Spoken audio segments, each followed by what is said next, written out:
à tous, bienvenue dans un nouvel épisode d'un air de Vercors. Je suis Laurine Closier, chargée événementielle pour la communauté de communes du massif du Vercors. Aujourd'hui, on va vous présenter l'équipement culturel et sportif, le Cairn, ici à Lens-en-Vercors. Alors historiquement, de nombreux événements sportifs et culturels depuis quelques années sont organisés sans cesse sur le territoire et on parle culture, donc c'est pour cela que le territoire s'est doté de 3 salles culturelles. Alors on peut parler du Rex à Villard-de-Lans, bien sûr du Centre culturel européen de la montagne à Autran et Audran-Vercors et bien entendu pour terminer, et on en parlera tout à l'heure, le centre culturel sportif ici même basé à Lens-en-Vercors. Alors on va aller rejoindre Marie qui est la directrice de cet équipement pour un petit peu savoir à quoi sert le Cairn ici.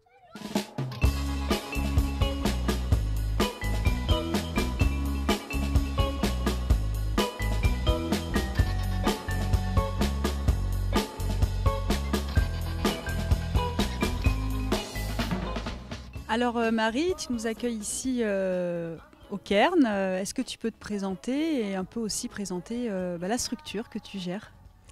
Alors, je m'appelle Marie Gallienne, je dirige la régie personnalisée Centre culturel et sportif, qui est un établissement public qui a été créé par la mairie de Lens-en-Vercors pour assurer la gestion de ce nouvel équipement qui a ouvert ses portes en 2015. C'est un équipement qui est protéiforme puisqu'il y a à l'intérieur une salle de spectacle qui est aussi une salle de cinéma de 176 places assises et 500 debout.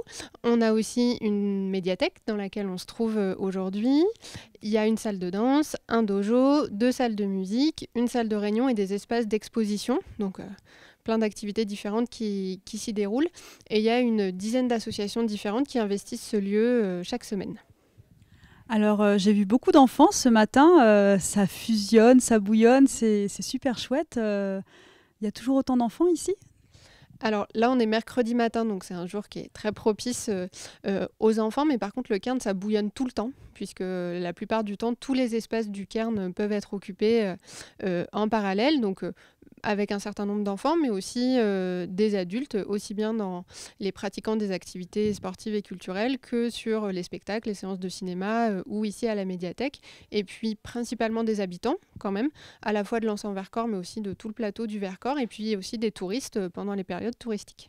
Alors du coup, on parlait de la médiathèque, il y a aussi la magnifique salle de spectacle du Cairn.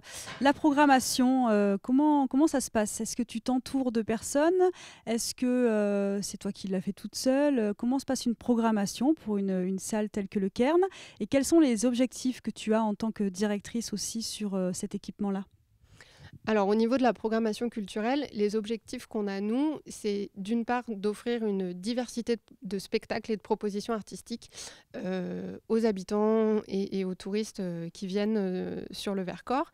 On s'appuie principalement sur des compagnies professionnelles et puis on va travailler à une diversité des formes artistiques et puis la volonté qu'elle soit le plus accessible possible. Et ensuite, sur la construction de la programmation, on va travailler ça en partenariat avec la commune, avec l'office de tourisme intercommunal, avec la médiathèque et puis ponctuellement avec d'autres partenaires aussi en fonction des projets. Et puis ensuite, c'est principalement l'équipe du Cairn qui va étudier les très nombreuses propositions qu'on reçoit. On en cherche aussi de notre côté, mais toujours avec un objectif de qualité, de variété et d'accessibilité des propositions artistiques. Concrètement, ça ressemble à quoi alors la programmation du Cairn ? Alors la programmation du Cairn, c'est une vingtaine de spectacles qui sont répartis sur toute l'année avec quelques temps plus forts qui cumulent davantage de spectacles. Donc il y a les théâtrales en septembre et la semaine de comédie musicale au mois de mai où là il y a une plus grosse concentration. Après on est plutôt sur 1 à 2 spectacles par mois avec des spectacles qui vont être accessibles au jeune public, voire au très très jeune public. D'autres qui ciblent plutôt un public adolescent, un public adulte. On va avoir du théâtre, de la danse, de la musique actuelle, de la musique classique. On va avoir du cirque, on va avoir du théâtre d'ombre, enfin vraiment les formes les plus variées possibles pour toucher le plus large public. On a fait le choix de ne pas se spécialiser dans un genre artistique parce que ça n'aurait pas forcément répondu aux besoins du territoire. Et puis on a aussi des spectacles qui sont accessibles aux scolaires, donc aux maternelles, aux primaires et aussi aux élèves de la cité scolaire.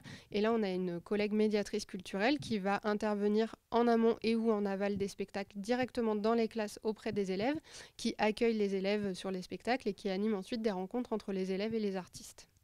Donc une programmation bien éclectique. Du coup, je pensais, de par mes missions, qu'effectivement, il y a de plus en plus de bénévoles qui sont friands d'aider pour l'organisation des événements en général.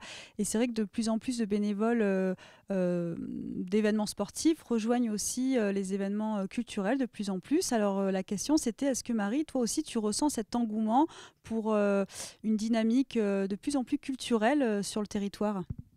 Alors, tout à fait, hein, nous, le bénévolat au Cairn, on le voit chaque semaine. On le voit avec toutes les activités associatives qui se déroulent ici. On le voit aussi avec la médiathèque qui a un gros réseau de bénévoles. Et puis, nous, au sein du Cairn, que ce soit pour les événements qu'on organise ou pour l'accueil sur les spectacles, pour accueillir des artistes chez eux, on a un réseau de bénévoles très dense, très investi et sans lequel le Cairn n'aurait absolument pas la vitalité qu'il a aujourd'hui. Écoute, je crois qu'on a fait le tour, en tout cas, des questionnements autour de la culture ici au Cairn. Donc, grand merci, Marie, de nous avoir reçus dans ce magnifique endroit, dans cette belle structure qui est le Cairn à Lens-en-Vercors. Alors, on va aller rejoindre maintenant, on va aller se dégourdir les jambes aussi, un petit peu, et rejoindre Laurence Coche, qui est en charge de la mobilité à la CCMV, à la communauté de communes du Massif du Vercors. Et on va parler un petit peu mobilité et équipement plutôt via Vercors.